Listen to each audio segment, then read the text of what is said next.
പ്രധാന പ്രശ്നം പാലമാണ്.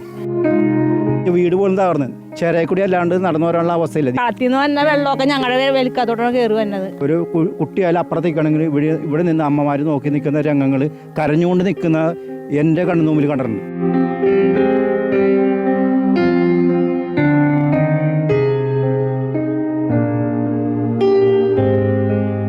കൊച്ചി ശരിക്കും വികസിത നഗരമാണോ?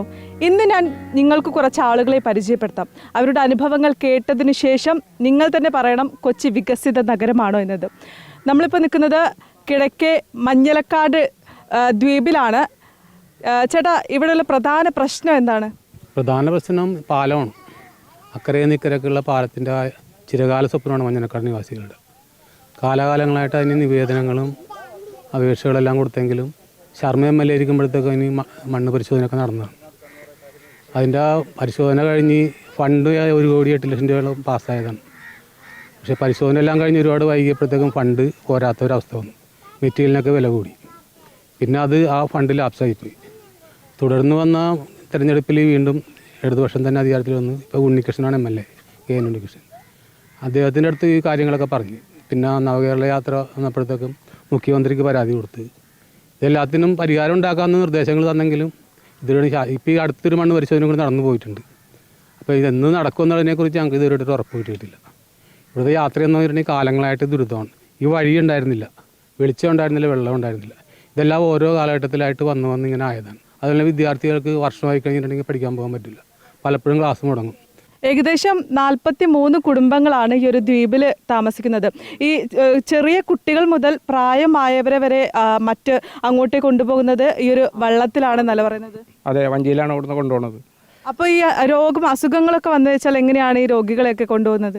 അസുഖങ്ങളൊന്ന് വഞ്ചി കയറി ഉണ്ടെങ്കിൽ കൊണ്ടുപോകാൻ പറ്റും, അല്ലെങ്കിൽ കൊണ്ടുപോകാൻ പറ്റില്ല, അക്കരയ്ക്ക് പോകാൻ പറ്റില്ല.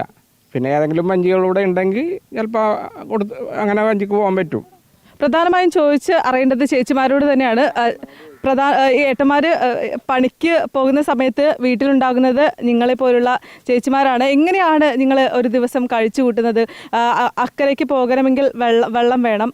ഞങ്ങൾ കുറേ നേരം കാത്തുനിന്നിട്ട് വഞ്ചി വന്നിട്ടാണ് ഞങ്ങൾ അക്കരോട്ട് കിടക്കല്. പോകാനും പറ്റില്ല. ഈ ആഴ്ചയിൽ പിള്ളേർ ക്ലാസ്സിലൊക്കെ പോയിട്ടില്ല. പാവൽ വന്ന് പുഴ നിറഞ്ഞ് കിടക്കാനല്ല, അപ്പോൾ വഞ്ചി പോകൂല അങ്ങോട്ടും ഇങ്ങോട്ടും. ഇതൊക്കെ ഒന്നുള്ള പിള്ളേരൊന്നും ക്ലാസ്സിൽ പോയിട്ടില്ല 1-2 ആഴ്ച. പോകാനായിട്ട് മഴ വന്നാൽ പോകാൻ പറ്റൂല.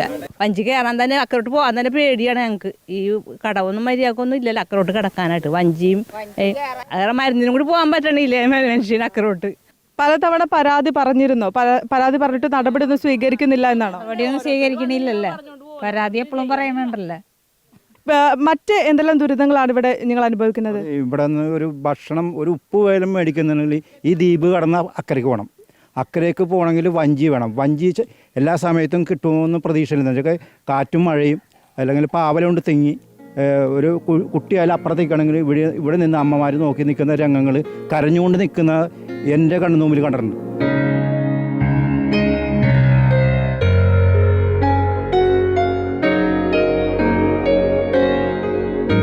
എന്നുവെച്ചാൽ അപ്പുറത്ത് ഒരു വെയിറ്റ് ഷെഡ് പോലും ഇല്ല. ശരിക്കും പറഞ്ഞില്ല, ഒരു ഓല വെച്ച് പിള്ളേർ എല്ലാവരും കൂടി റെഡിയാക്കിയാണ് ആ ഷെഡ്. അതുപോലെ അതിലും കാറ്റും കോളും വന്ന് മഴ നനയല്ലാതെ പിള്ളേർക്ക് ഇപ്പുറത്തേക്ക് പോരാനുള്ളൊരു സാഹചര്യം ഇന്നുവരെ കിട്ടിയിട്ടില്ല. അത് എത്രയും പെട്ടെന്ന് ഈ മക്കൾക്ക്, ഞങ്ങളുടെയൊക്കെ കാലം ഏകദേശം അവസാനിക്കാറായി. ഞങ്ങൾ ഇനിയുള്ള വളർന്നു പിള്ളേർക്കെങ്കിലും അതൊന്ന് റെഡിയാക്കി കൊടുത്താൽ, പാലൊന്ന് റെഡിയാക്കി കൊടുത്താൽ വളരെ ആര് വന്നാലും നല്ല സന്തോഷമുള്ള കാര്യമാണ് ഞങ്ങൾക്ക്. ഏകദേശം 43 കുടുംബങ്ങളുണ്ട്. അതിൽ നിന്നും പലരും ഇപ്പോൾ ഈ ദ്വീപിൽ നിന്ന് മാറിപ്പോകേണ്ട ഒരു സാഹചര്യം അടക്കം ഉണ്ടായിട്ടുണ്ടല്ലേ?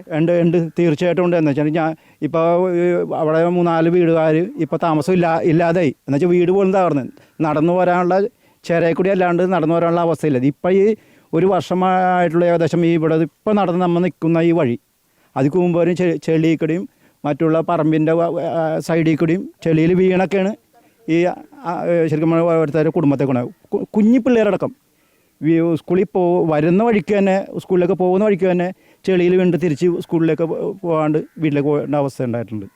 ഇലക്ഷൻ സമയത്ത് വാഗ്ദാനങ്ങൾ മാത്രമേ ഉള്ളൂ. അവർ ഇലക്ഷൻ കഴിഞ്ഞ് പോയിട്ടുണ്ടെങ്കിൽ പിന്നെ ഈ ആളെ കാണണില്ല. ഇങ്ങനെ പിന്നെ അടുത്ത ഇലക്ഷനാണ് കാണുന്നത്. മഴക്കാലത്ത് ഇവിടെ എല്ലാ വീടുകളിലും വെള്ളം മുങ്ങിക്കിടക്കായിരിക്കും. ഇവിടെ അല്ലാണ്ട് തന്നെ വെള്ളം പൊക്കം വരും. കിഴക്കുന്നുള്ള വെള്ളം വന്നാലും ഈ ദ്വീപ് മുങ്ങും. അങ്ങനെയുള്ള അവസ്ഥ പലപ്പോഴും ഉണ്ടായിട്ടുണ്ട്. കളത്തിൽ നിന്ന് വന്ന വെള്ളമൊക്കെ ഞങ്ങളുടെ വെലിക്കത്തോട്ടാണ് കയറി വന്നത്. അവിടെ താഴ്ചയുണ്ട് കളത്തിൽ. അപ്പോൾ ആ വെള്ളം മുഴുവൻ ഞങ്ങളുടെ മുറ്റത്താണ് വന്നത് വെള്ളമൊക്കെ. അപ്പോൾ ഈ അധികാരികളൊന്നും അതിനുശേഷം ഇലക്ഷൻ കഴിഞ്ഞതിന് ശേഷം ഇങ്ങോട്ട് വരാറില്ലേ? നിങ്ങളെ കുറിച്ച് അന്വേഷിക്കാറൊന്നുമില്ലേ? അങ്ങനെയൊന്നും വന്ന് അന്വേഷിക്കാറൊന്നുമില്ല. അവർ ഈ ഇലക്ഷൻ്റെ കഴിഞ്ഞ് പോയി കഴിഞ്ഞാൽ പിന്നെ വരവൊന്നുമില്ല. ഇപ്പൊ തദ്ദേശ തെരഞ്ഞെടുപ്പായപ്പോൾ ഓരോരുത്തർ വരുന്നുണ്ടോ? അങ്ങനെ വരും, വോട്ട് കിട്ടാൻ വേണ്ടിയിട്ട് വരും. വല്ല കാലത്തും വന്ന് പറഞ്ഞുകൊണ്ട് പാലം അങ്ങനെ വരും ഇങ്ങനെ വരും എന്നൊക്കെ, പിന്നെ ഒന്നും പറയാറില്ല. ഏകദേശം 300-ലധികം പേർ താമസിക്കുന്ന ദ്വീപ്. ആ ദ്വീപിലേക്ക് വരണമെങ്കിൽ കൃത്യമായൊരു പാലമില്ല. ആ പാലമില്ലാതെ വെള്ളത്തിലാണ് ചെറിയ കുട്ടികൾ ഉൾപ്പെടെ വരുന്നത് എന്നതാണ് ഏറ്റവും പ്രധാനപ്പെട്ട ഒരു കാര്യമെന്ന് പറയുന്നത്. കൂടാതെ തന്നെ ഈ സ്കൂളിലോട്ട് പോകണമെങ്കിലും ഈ വെള്ളത്തിൽ തന്നെയാണ്. പഠിക്കുന്ന കുട്ടിയാണോ? എത്രയാണ് പഠിക്കുന്നത്? എങ്ങനെയാണ് സ്കൂളിലോട്ട് പോകുന്നത്?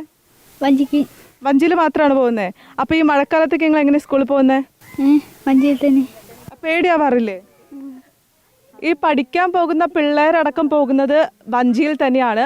അത്രത്തോളം കഷ്ടപ്പാട് അനുഭവിക്കുന്നുണ്ട്. ഓരോ തെരഞ്ഞെടുപ്പ് കാലത്തും ഓരോരുത്തർ വരുന്നു, വാഗ്ദാനങ്ങൾ നൽകുന്നു, പലതും പാലിക്കപ്പെടുന്നു, പക്ഷെ പലതും പാലിക്കപ്പെടുന്നില്ല.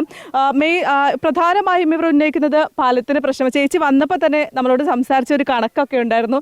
മകൻ ചെറുതാകുമ്പോൾ മണ്ണ് പരിശോധനയ്ക്ക് വന്നതാണ്, മകൻ ഇപ്പോൾ വലുതായി, പക്ഷേ ഇപ്പോഴും അതിൻ്റെ പരിശോധന തീർന്നിട്ടില്ല എന്നടക്കമുള്ള കാര്യങ്ങൾ പറഞ്ഞിരുന്നു. എന്താണ് പറയാനുള്ളത് ചേച്ചി?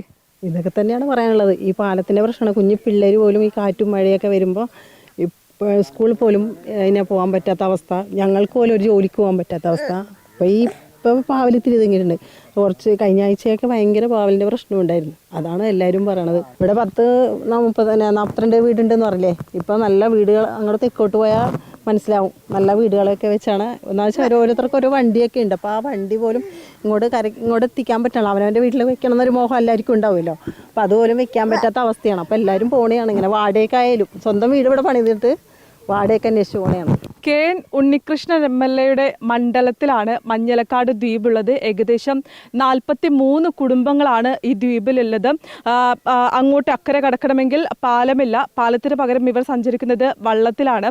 ഏത് നിമിഷവും അല്ലെങ്കിൽ ജീവൻ പണയപ്പെടുത്തിക്കൊണ്ടുള്ള ഒരു യാത്ര എന്ന് തന്നെ നമുക്ക് പറയാൻ സാധിക്കും.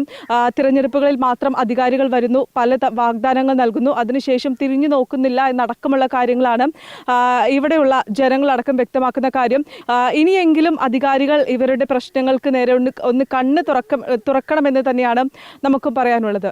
ക്യാമറ പേഴ്സൺ അക്ഷയ്ക്കൊപ്പം വിനയരാജ്, കേരള വിഷൻ ന്യൂസ്, കൊച്ചി.